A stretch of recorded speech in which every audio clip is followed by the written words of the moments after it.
Bonjour à tous.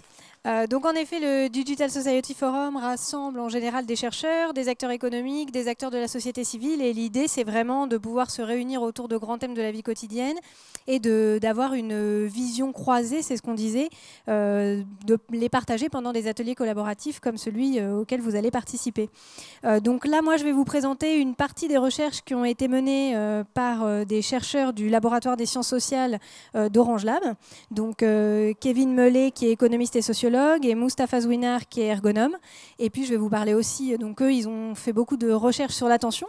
Ce sera la partie des recherches que je vais vous présenter. Et puis moi je travaille plus spécifiquement sur l'engagement de manière générale, donc je vais aussi vous présenter quelques éléments liés à l'engagement.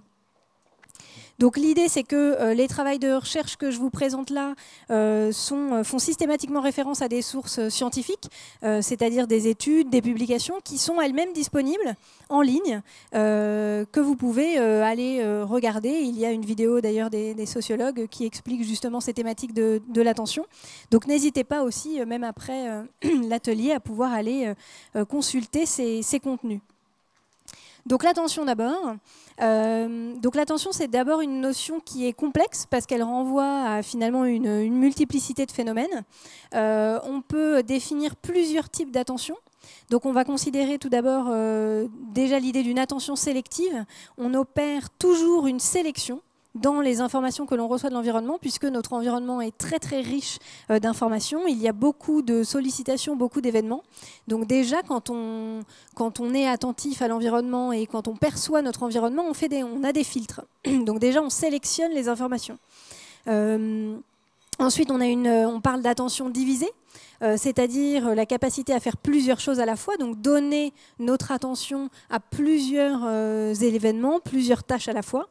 Et puis, on parle aussi d'attention soutenue, le fait d'être capable de maintenir son attention focalisée sur un objet pendant une longue période de temps. En fait, c'est la concentration, ce qu'on peut appeler communément la concentration, le fait de rester concentré. Donc l'attention, c'est une ressource rare. Déjà, une chose qu'on peut retenir, c'est qu'en fait, notre attention, en l'occurrence, c'est une ressource qui est limitée, qui est finie. C'est-à-dire qu'elle est limitée à la fois en termes de temps, on ne peut pas rester attentif des heures et des heures durant, et elle est limitée en termes de capacité de traitement aussi. Donc c'est pour ça qu'il y a une sélection d'informations, parce qu'en effet, on ne peut pas traiter toutes les informations à la fois de notre environnement. Et puis, il y a du coup cette idée d'attention divisée, au fait qu'on puisse faire plusieurs choses en même temps, parce que justement, notre attention est limitée.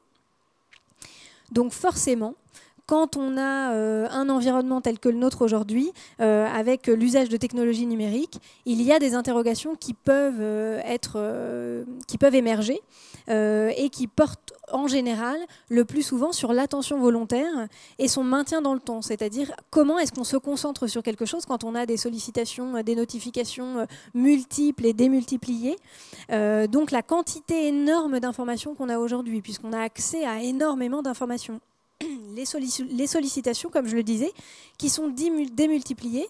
On parle de surabondance informationnelle, le fait qu'on ait effectivement des informations par milliers, par dizaines de milliers. Et en effet, comment est-ce qu'on arrive à gérer ces sollicitations et comment est-ce qu'on utilise notre attention? Pour vous donner une petite idée, il y a 300 heures de vidéos qui sont mises en ligne chaque minute sur YouTube. Il y a 35 millions de morceaux de musique qui sont disponibles sur Deezer. Il y en a le même nombre quasiment sur Spotify. Et Google affirme indexer 30 trillions, donc ça fait 30 000 milliards de pages web. Donc on comprend bien que notre attention finie et nos vies étant finies également, ce ne sera pas possible dans toute notre vie de consulter ces 30 trillions de pages web. Donc c'est pour ça qu'effectivement, on aborde cette question de l'engagement dans ce cadre-là. Comment est-ce qu'on s'engage, notamment quand on a cette multiplication des sources, cette multiplication des sollicitations? D'abord, première chose pour juste préciser sur l'engagement, en tant que psychologue social, je considère, et ma discipline considère l'engagement comme étant nos actions. En fait, on considère qu'on n'est pas tellement engagé par nos idées. La preuve étant que parfois on peut être très convaincu par quelque chose, mais c'est toujours très compliqué d'agir, et on peut être très convaincu que fumer c'est pas très bon pour la santé, mais avoir du mal à arrêter de fumer par exemple. Et donc on considère que l'engagement, on peut le mesurer par rapport à nos actions. Plus que nos actions nous engagent, plus que nos idées.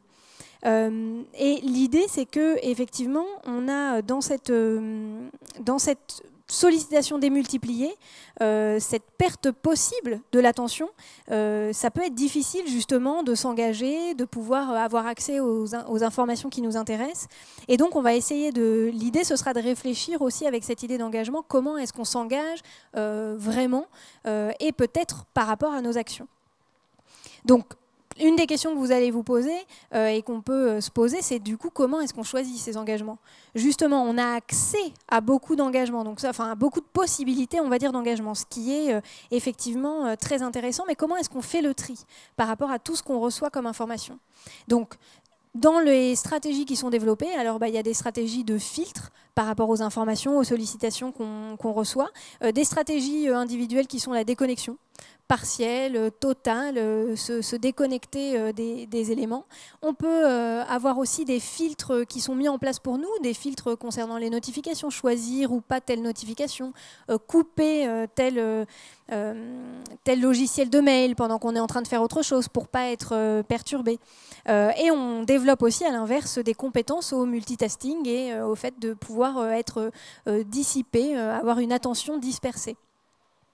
Donc l'idée, c'est qu'on va essayer donc de développer, et on va essayer de voir comment est-ce qu'on choisit ses combats dans cette idée de sursollicitation numérique, en sachant que, comme on le disait, on ne va pas pouvoir tout faire, tout voir, et qu'il y a aussi cette idée de frustration qui va avec la possibilité illimitée d'informations, et que choisir ses combats, c'est aussi peut-être en abandonner d'autres ou faire des choix, et cette idée aussi peut-être de perte ou de frustration peut être intéressante à prendre en compte.